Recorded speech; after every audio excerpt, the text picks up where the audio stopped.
एक इंसान के अंदर ज़रूरतें इसलिए पैदा हुई हैं क्योंकि उसमें एक अधूरेपन का भाव है। अपने भीतर पूर्णता की एक खास भावना का अनुभव करने के लिए ही लोग रिश्ते बनाते हैं। जब अपने किसी प्रियजन के साथ आपके रिश्ते अच्छे होते हैं, तब आप पूरापन महसूस करते हैं। जब ऐसा नहीं होता, तब आप अधूरा महसूस करते हैं। ऐसा क्यों है? ये जीवन का ये अंश अपने आप में एक संपूर्ण इकाई है। तो ये अधूरा क्यों महसूस करता है? और एक दूसरे जीवन के अंश के साथ साझेदारी करके ये खुद को तृप्त करने की कोशिश क्यों करता है? Fundamental reason is that we have not explored this life in its full depth and dimension.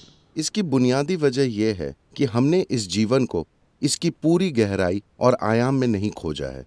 हालांकि उनका आधार वही है, लेकिन रिश्तों की प्रक्रिया अपने आप में जटिल होती है। इसमें उम्मीदें होती हैं और उम्मीदें और उम्मीदें और उम्मीदें।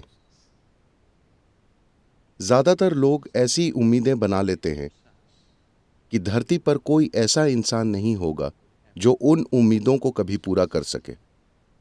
रिश्तों को निभाने की प्रक्रिया में शुरू में मिलने पर उम्मीदें एक जैसी हो सकती हैं, लेकिन हम जीवन में जैसे जैसे आगे बढ़ते हैं, लोगों की उम्मीदें बदल सकती हैं। Because these expectations keep क्योंकि ये उम्मीदें बदलती रहती हैं, वे एक सी नहीं रहती और रह भी नहीं सकती।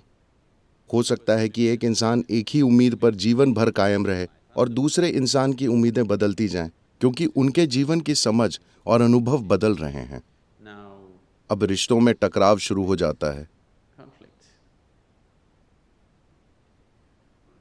More conflict is happening. दुनिया में कहीं भी हो रहे टकरावों की तुलना में घर की चारदीवारी के भीतर ज्यादा झगड़े होते हैं।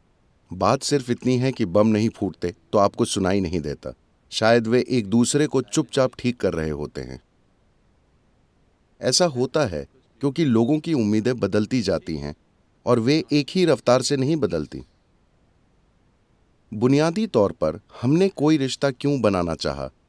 क्योंकि आप पाते हैं कि बिना किसी रिश्ते के अगर आपके जीवन में किसी भी किस्म का रिश्ता नहीं है तो आप उदास हो जाते हैं।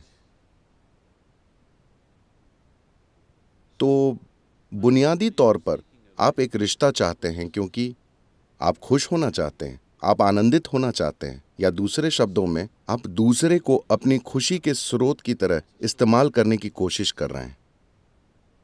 अगर आप अपने स्वभाव से ही खुश हैं तो रिश्ते आपके लिए अपनी खुशी को जाहिर करने का माध्यम बन जाएंगे, न कि खुशी खोजने का।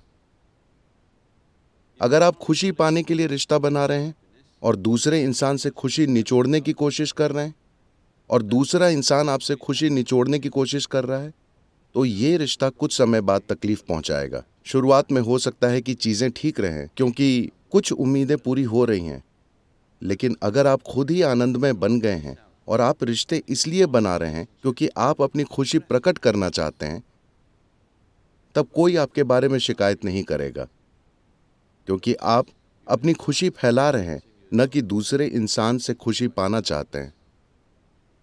तो अगर खुशी प्रकट करना और फैलाना ही आपका जीवन बन जाता है, न कि खुशी खोजने की कोशिश, तो रिश्ते स्वाभाविक रूप से शानदार होंगे। आप लाखों रिश्ते रख सकते हैं और फिर भी उन्हें अच्छे से जारी रख सकते हैं। Now अब किसी दूसरे की उम्मीदों को पूरा करने के इस पूरे सर्कस का सवाल ही नहीं उठता, क्योंकि अगर आप खुशी फैलाते हैं तो वे हर हाल में आपके साथ होना चाहेंगे।